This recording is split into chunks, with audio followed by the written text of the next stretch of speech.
Selamat datang di channel Audio Story Indonesia. Jangan lupa like, komen, dan subscribe untuk mengetahui episode selanjutnya. Masih di bulan Ramadan dengan kos yang baru, tapi tetap saja kisah mistis ini terus berdatangan. Apa saja yang akan terjadi pada Mila? Tonton video ini sampai akhir. Mila menarik napas panjang saat bus yang ditumpanginya akhirnya berhenti di depan gang menuju kos. Udara malam terasa sejuk. Angin bertiup perlahan menerpa wajahnya yang sedikit lelah setelah perjalanan panjang dari kampung halamannya. Ia baru pindah ke kos ini karena lebih dekat dengan kampusnya daripada kos sebelumnya. Ia melihat jam di ponselnya, pukul 9 malam. Kota ini tampak lebih lengang dari biasanya. Mungkin karena banyak mahasiswa yang sudah pulang kampung untuk menghabiskan Ramadan bersama keluarga. Mila menyeret koper kecilnya dengan langkah sedikit ragu. Jalan setapak menuju kos tampak gelap, karena beberapa lampu jalan tidak menyala. Ia sudah tahu bahwa suasana di sekitar kos akan lebih sepi dari biasanya, tapi baru sekarang ia menyadari betapa sunyinya tempat ini. Tak ada suara obrolan dari penghuni kos lain, tak ada tawa atau musik yang biasa terdengar dari kamar-kamar. Ia tiba di depan pagar kos dan merogoh tasnya, mencari kunci gerbang yang diberikan ibu kos sebelum ia pulang kemarin. Mila memasukkan kunci ke dalam gembok, memutarnya dengan sedikit tenaga, lalu mendorong gerbang besi yang berbunyi nyaring. Suara derit itu terdengar begitu keras di tengah kesunyian. Ia menutup pagar kembali, lalu masuk ke dalam bangunan kos yang terdiri dari 2 lantai dengan lorong panjang. Dari luar, kos ini tampak biasa saja, seperti rumah-rumah lainnya. Tapi begitu masuk ke dalam, suasana berbeda langsung menyergapnya. Hanya lampu depan yang menyala redup, menciptakan bayangan-bayangan aneh di dinding. Mila melangkah ke kamarnya yang berada di lantai bawah, tepat di samping tangga menuju lantai 2. Ia membuka pintu kamarnya, meletakkan koper di sudut ruangan, lalu menghempaskan diri ke kasur dengan lelah. Akhirnya sampai juga, gumamnya sambil menatap langit-langit kamar. Sebenarnya, Mila ingin sekali tetap di rumah bersama keluarga selama Ramadan, menikmati sahur dan berbuka puasa dengan orang-orang terdekat. Tapi ia tidak punya pilihan. Skripsinya harus segera diselesaikan, dan dosen pembimbingnya hanya bisa ditemui secara langsung. Karena itulah ia harus kembali ke kos lebih awal, meninggalkan kenyamanan rumah demi kewajibannya sebagai mahasiswa tingkat akhir. Setelah beberapa menit beristirahat, ia bangkit untuk merapikan barang-barangnya. Kos ini memang tidak terlalu besar, hanya memiliki sekitar 10 kamar dengan fasilitas sederhana. Biasanya, hampir semua kamar terisi oleh mahasiswa yang kuliah di kampus dekat sini. Namun, sekarang semua kamar kosong. Hampir semua penghuni memilih pulang kampung karena perkuliahan kebanyakan dilakukan secara online selama bulan Ramadan. Mila menghela napas. Paling cuma seminggu atau 2 minggu sendirian di sini, katanya meyakinkan dirinya sendiri. Ia berjalan ke dapur yang terletak di belakang untuk mengambil air minum. Dapur itu tampak rapi, tapi terasa lebih dingin dari biasanya. Saat Mila membuka lemari penyimpanan, ia melihat beberapa bahan makanan yang ditinggalkan oleh teman-temannya sebelum mereka pergi. Setidaknya aku masih punya stok buat sahur dan buka puasa, pikirnya. Setelah meminum segelas air, Mila kembali ke kamar. Ia memutuskan untuk segera tidur, karena besok pagi harus menemui dosen pembimbingnya di kampus. Tapi ketika ia mulai berbaring, kesunyian di sekitarnya terasa semakin menusuk. Tidak ada suara orang berbicara, tidak ada suara motor penghuni kos yang biasanya datang terlambat, tidak ada suara musik dari kamar sebelah. Hanya ada suara napasnya sendiri dan detak jam di dinding. Mila mencoba memejamkan mata, tetapi rasa gelisah menyergapnya. Ia tidak tahu pasti apa yang membuatnya merasa seperti ini. Mungkin karena ia belum terbiasa dengan keheningan yang begitu mutlak. Atau mungkin karena di balik semua ini, ia merasa tidak benar-benar sendirian. Tepat saat pikirannya mulai berkelana, suara pelan terdengar dari atas. Tap, tap, tap. Mila membuka matanya. Itu suara langkah kaki. Ia langsung duduk di tempat tidurnya, memasang telinga baik-baik. Mungkin itu hanya perasaannya saja, mungkin ada kucing atau tikus yang berlarian di atas, tapi suaranya terlalu jelas, terlalu nyata. Seperti ada seseorang yang berjalan di lantai atas. Tap, tap, tap. Jantung Mila berdegup lebih kencang. Ia tahu betul bahwa semua kamar di lantai atas kosong. Semua temannya sudah pulang kampung. Jadi, siapa yang ada di atas? Ia menelan ludah dan menoleh ke arah pintu kamar, merasa ragu. Haruskah ia keluar dan mengecek? Atau lebih baik pura-pura tidak mendengar apapun? Mila menarik napas panjang, mencoba menenangkan dirinya. Mungkin hanya ilusi. Mungkin ia terlalu lelah dan pikirannya mempermainkannya. Tapi saat ia mulai berbaring kembali, suara itu kembali terdengar.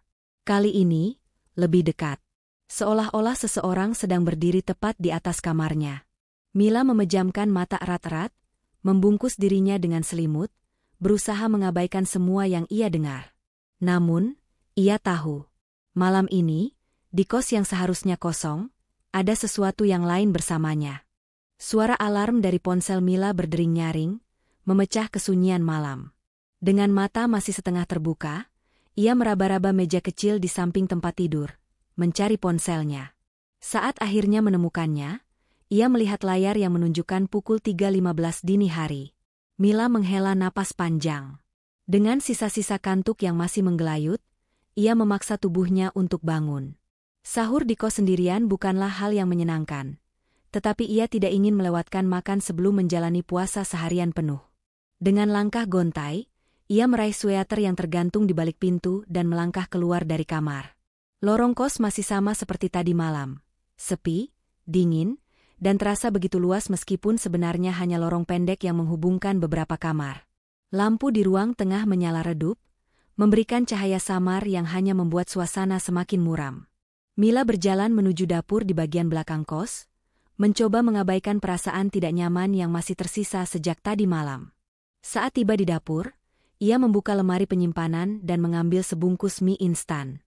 Ia tidak punya banyak pilihan makanan, karena belum sempat berbelanja sejak kembali ke kos. Setelah mengisi panci dengan air, ia menyalakan kompor dan menunggu air mendidih. Hening. Hanya ada suara api dari kompor dan detak jarum jam di dinding. Mila melirik ke arah jendela dapur yang menghadap halaman belakang. Gelap. Tak ada pergerakan sedikit pun di luar sana. Angin malam bertiup perlahan, menggoyangkan beberapa ranting pohon yang bayangannya tampak bergoyang di balik kaca jendela. Ia mencoba mengabaikannya dan sibuk menyiapkan sahurnya. Tapi saat sedang meraih mangkuk, sesuatu yang lain menarik perhatiannya. Tap, tap, tap. Langkah kaki. Mila membeku sejenak. Ia tahu suara itu. Suara langkah kaki yang semalam ia dengar dari lantai atas. Namun, kali ini suaranya tidak datang dari atas. Suara itu terdengar dari lorong dekat dapur. Seolah ada seseorang yang berjalan perlahan, mendekat ke arahnya. Mila menelan ludah. Mungkin itu hanya bayangan pikirannya. Mungkin hanya suara rumah yang memuai karena perbedaan suhu malam. Tapi langkah itu terus terdengar. Semakin jelas, semakin dekat.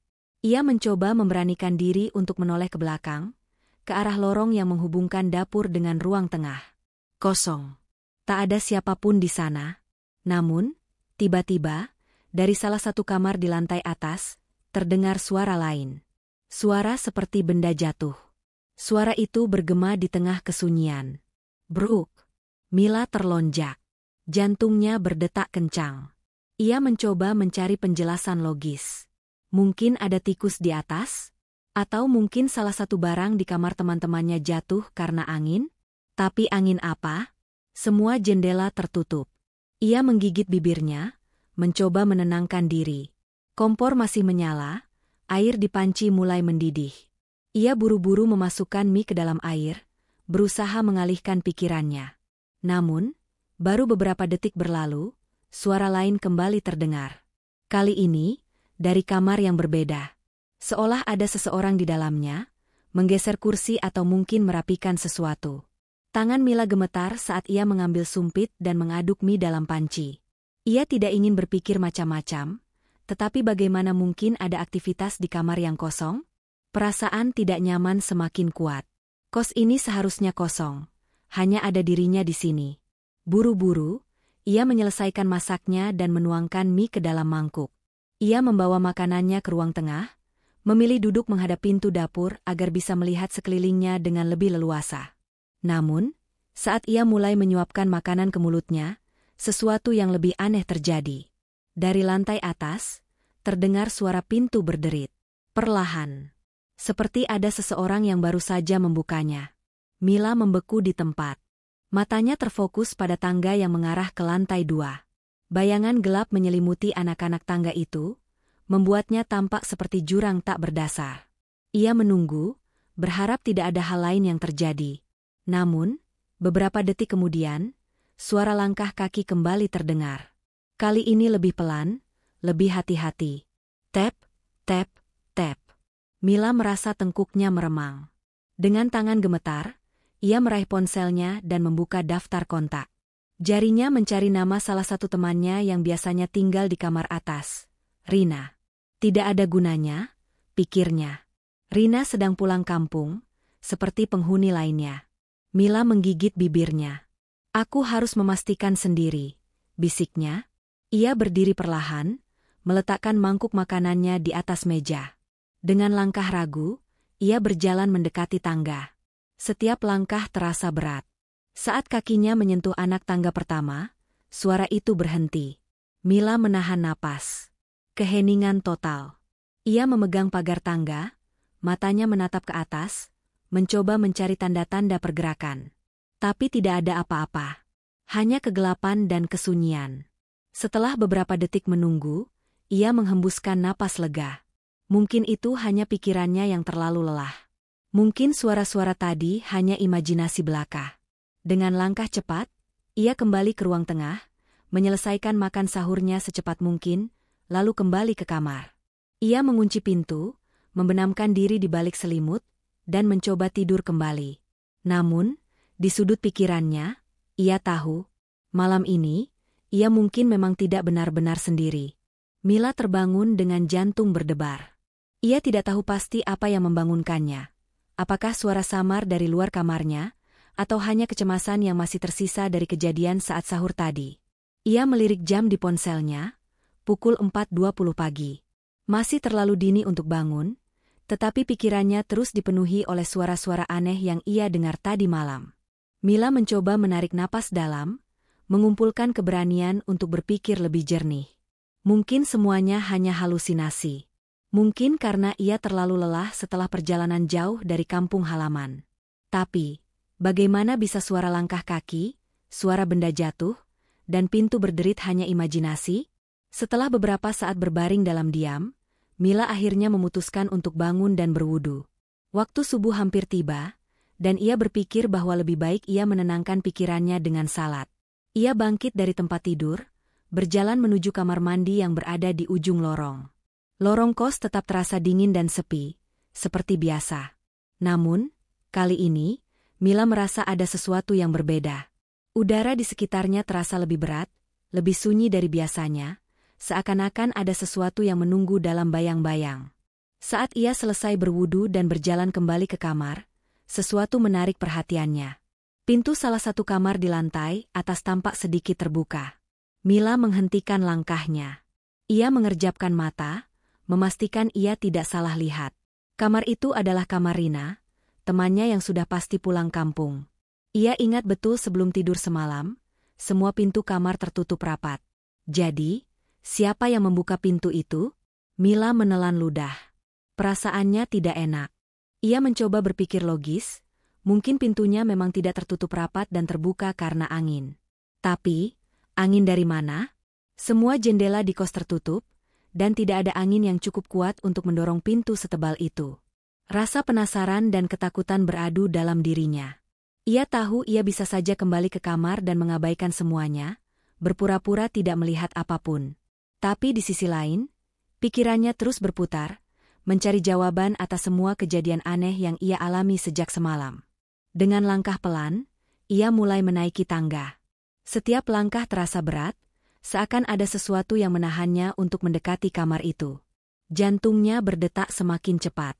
Begitu tiba di depan pintu kamar Rina, ia bisa melihat ke dalam melalui celah pintu yang terbuka. Ruangan itu gelap, tak ada tanda-tanda kehidupan. Mila mengangkat tangan dan mendorong pintu perlahan. Pintu itu berderit pelan, memperlihatkan isi kamar yang kosong. Semua perabotan masih ada di tempatnya. Kasur, meja belajar, lemari. Tidak ada yang aneh, tidak ada jejak siapapun di sana. Namun, saat ia hendak menutup pintu kembali, matanya menangkap sesuatu yang membuatnya merinding. Cermin besar di sudut kamar itu tampak sedikit berkabut, seperti ada bekas embusan napas di permukaannya. Mila tertegun. Tangannya gemetar. Tidak mungkin ada embusan napas di sana. Tidak ada siapapun di kamar ini selama berhari-hari. Ia buru-buru menutup pintu dan mundur beberapa langkah. Tubuhnya terasa dingin, jantungnya berdebar kencang. Ia harus keluar dari sini, sekarang juga. Saat ia berbalik, tiba-tiba terdengar suara, klek, seperti bunyi kunci yang diputar. Mila membeku di tempat. Ia menoleh perlahan ke arah pintu kamar di sebelahnya. Pintu itu tertutup rapat, tetapi Mila yakin tadi ia mendengar suara kunci berputar dari dalam. Dengan napas tersengal, ia menuruni tangga dengan cepat, hampir berlari menuju kamarnya. Begitu sampai, ia segera mengunci pintu dari dalam, lalu duduk di tepi tempat tidur dengan tubuh gemetar. Apa yang barusan terjadi? Siapa yang membuka pintu kamar Rina? Dan yang lebih penting, siapa yang ada di dalam kamar sebelah, yang baru saja mengunci pintunya sendiri? Mila memejamkan mata erat-erat, mencoba mengusir semua pikiran buruk dari kepalanya. Ia menggenggam ponselnya dengan tangan gemetar, ingin menghubungi seseorang, siapa saja yang bisa diajak bicara. Namun, siapa yang bisa dihubungi pada jam segini? Ia menghela napas, mencoba menenangkan diri. Mungkin cuma aku yang terlalu paranoid, bisiknya pelan, meski dalam hati, ia tahu ada sesuatu yang tidak beres di kos ini.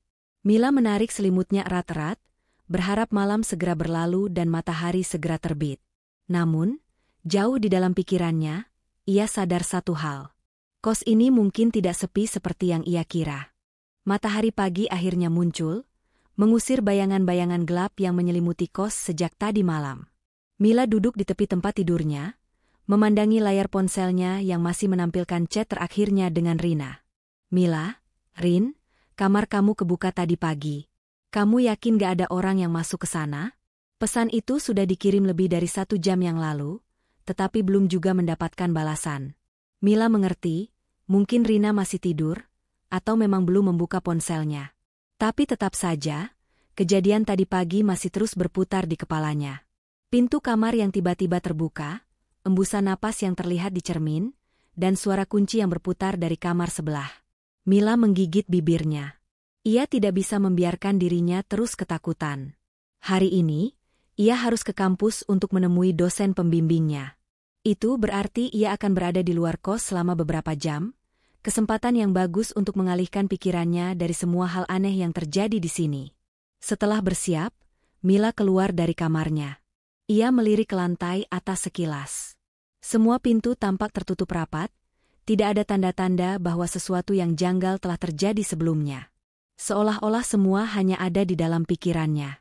Dengan cepat, ia keluar dari kos dan mengunci pintu gerbang. Udara pagi terasa lebih segar dibanding suasana menekan yang ia rasakan di dalam kos tadi malam. Mila mencoba menenangkan pikirannya sepanjang perjalanan ke kampus, berharap bahwa mungkin, hanya mungkin, semua kejadian aneh itu hanyalah efek dari kelelahan dan pikirannya yang terlalu aktif.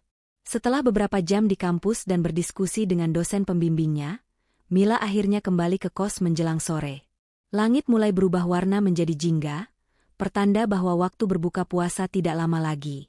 Ia melangkah masuk ke dalam kos dengan perasaan sedikit lebih tenang.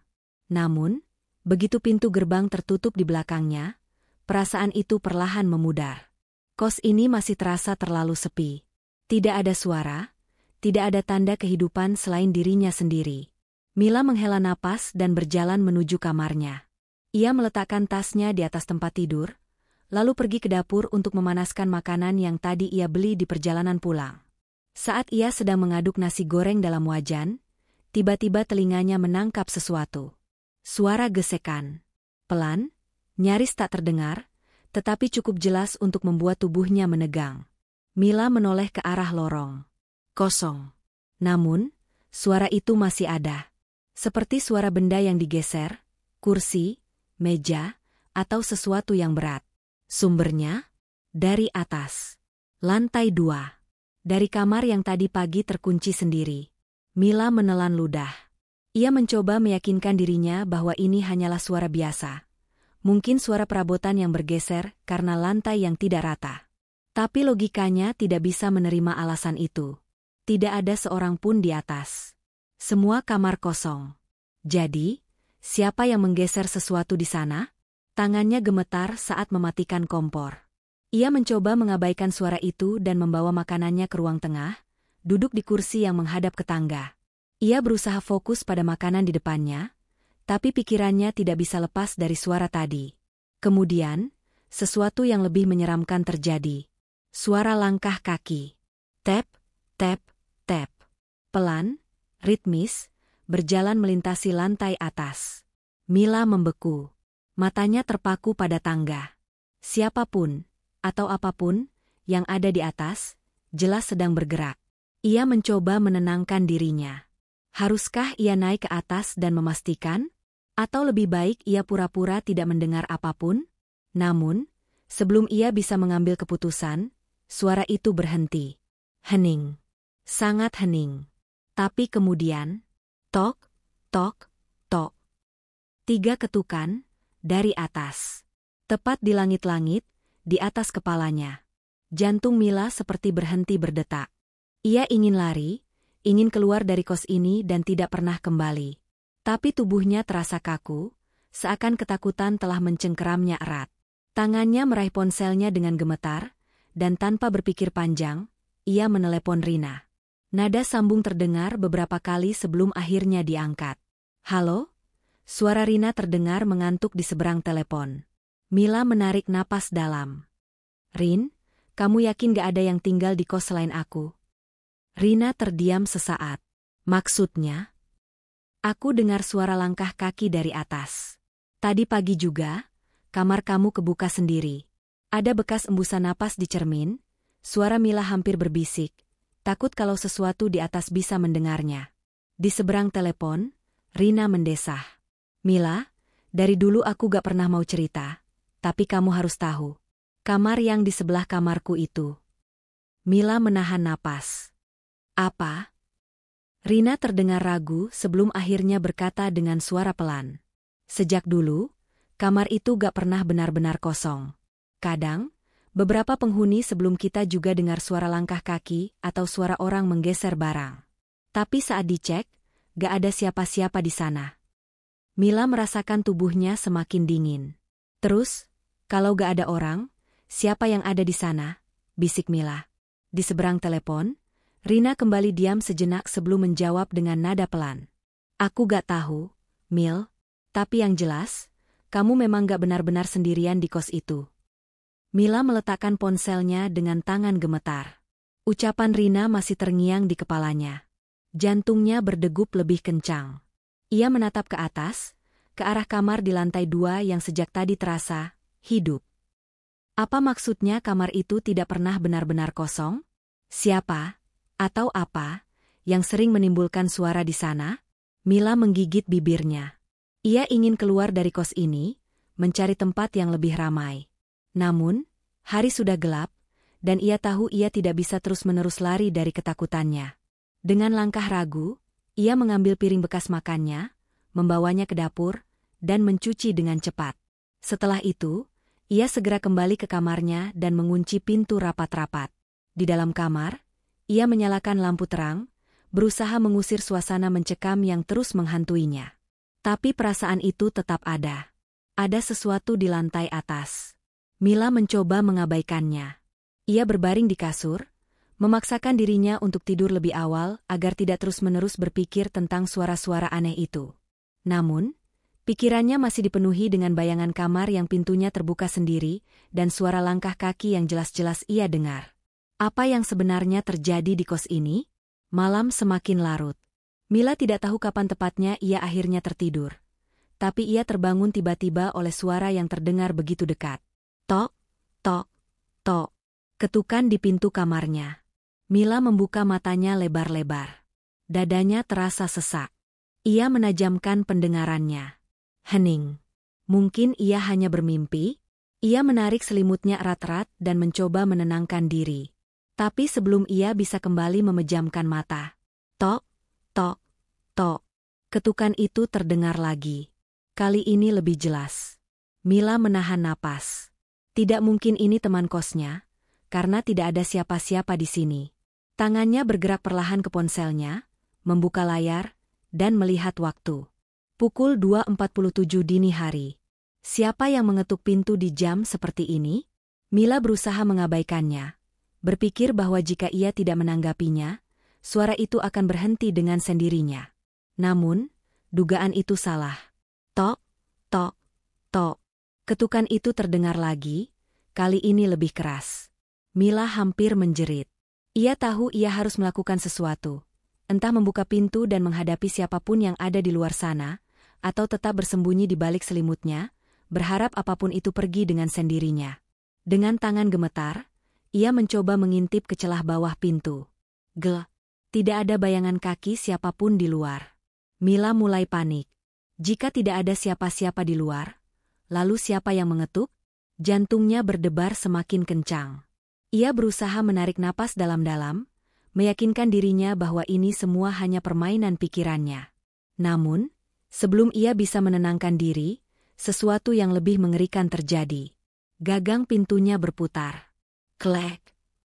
Mila hampir melompat dari kasurnya. Ia menatap gagang pintu yang bergerak perlahan, seakan seseorang di luar sana sedang mencoba membukanya. Beruntung, pintunya terkunci. Namun, Mila tahu satu hal. Apapun itu, ia tidak ingin hanya masuk.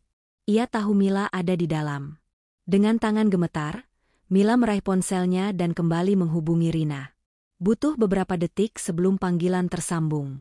Halo? Suara Rina terdengar setengah mengantuk.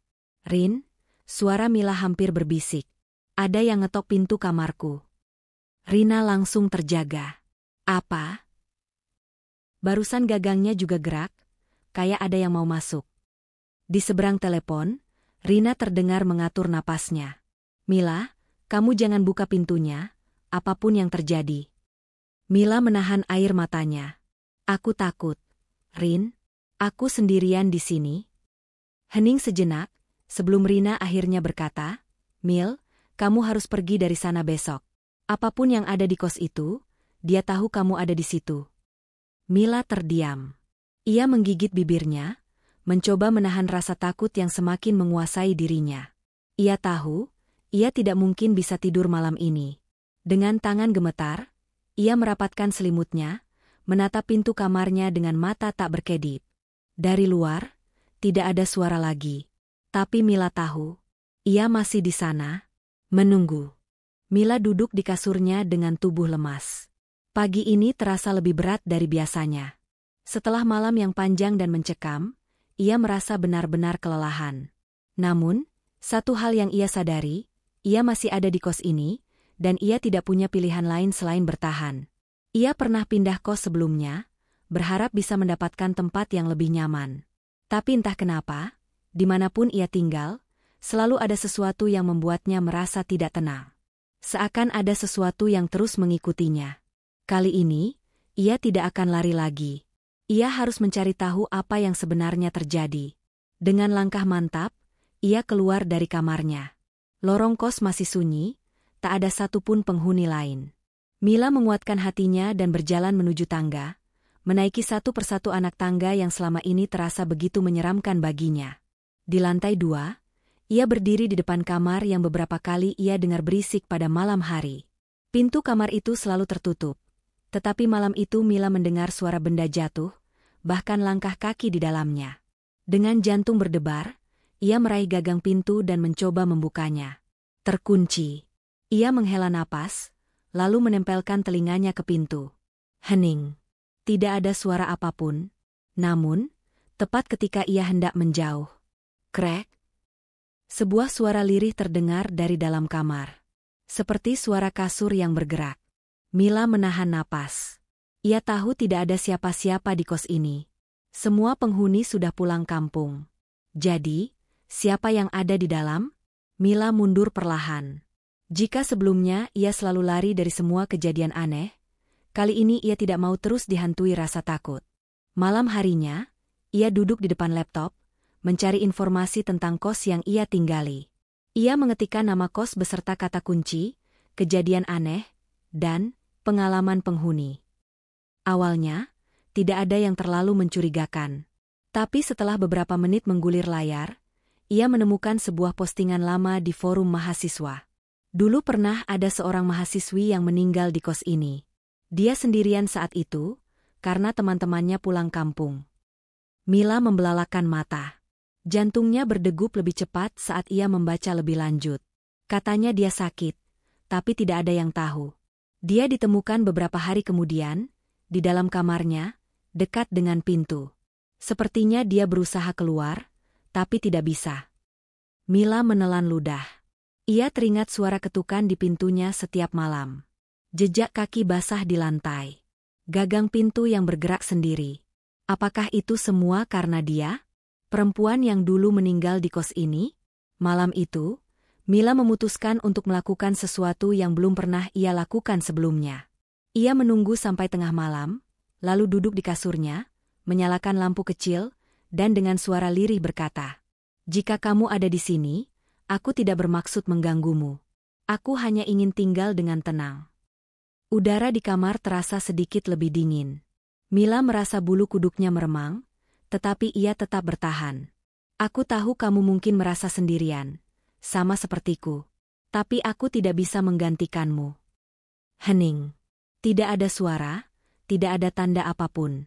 Namun, Mila merasakan sesuatu yang berbeda. Seolah-olah ruangan yang selama ini terasa menekan, kini menjadi sedikit lebih lega. Malam itu, tidak ada suara langkah kaki. Tidak ada ketukan di pintu. Tidak ada gagang pintu yang bergerak sendiri. Mila akhirnya bisa tidur dengan lebih tenang. Ia tidak tahu apakah dia benar-benar pergi atau hanya menerima keberadaan Mila di sana. Yang jelas, Mila tahu satu hal. Ia tidak sendirian, dan mungkin tidak akan pernah benar-benar sendirian. Sudah beberapa hari berlalu sejak malam itu. Mila masih tinggal di kos yang sama, tetapi sesuatu terasa berbeda. Suasana yang selama ini terasa begitu menekan kini mulai terasa lebih ringan. Malam-malamnya tidak lagi dipenuhi dengan ketukan di pintu atau suara langkah kaki yang tidak terlihat. Tidak ada lagi suara dari kamar kosong di lantai 2. Untuk pertama kalinya sejak bulan Ramadan ini dimulai, Mila merasa benar-benar bisa beristirahat dengan tenang. Namun, meskipun kejadian aneh itu berkurang, ia tahu satu hal, ia tidak pernah benar-benar sendirian. Suatu sore, setelah menyelesaikan revisi skripsinya, Mila memutuskan untuk keluar kamar dan duduk di ruang tengah kos. Ia jarang berada di sana sejak kejadian-kejadian aneh itu terjadi. Tapi sekarang, semuanya terasa lebih normal.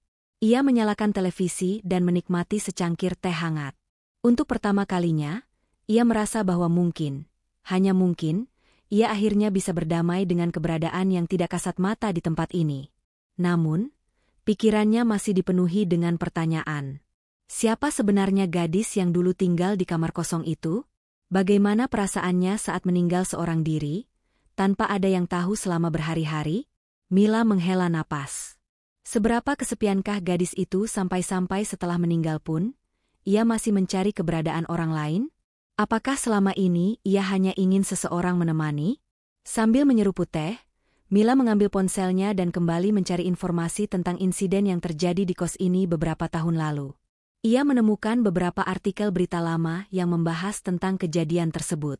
Mahasiswi ditemukan meninggal di kamar kos setelah diduga sakit selama beberapa hari tanpa diketahui siapapun. Mila membaca artikel itu dengan perasaan campur aduk. Salah satu bagian artikel menyebutkan bahwa sebelum meninggal, gadis itu sempat mengirim pesan kepada salah satu temannya. "Aku sendirian di sini. Semua orang sudah pulang. Rasanya sunyi sekali." Hati Mila mencelos. Ia merasakan sesuatu yang aneh, campuran antara iba dan pemahaman. Ia sendiri pernah merasakan kesepian di kos ini. Ia tahu bagaimana rasanya tinggal di tempat yang kosong, tanpa ada siapa-siapa untuk diajak bicara. Bedanya, ia masih memiliki teman-teman yang bisa ia hubungi, seperti Rina. Tapi gadis itu, ia benar-benar sendirian. Mila menghela napas panjang. Malamnya, sebelum tidur, ia menyalakan lampu kecil di meja belajarnya. Ia tidak merasa takut lagi, tapi ada sesuatu yang ingin ia lakukan.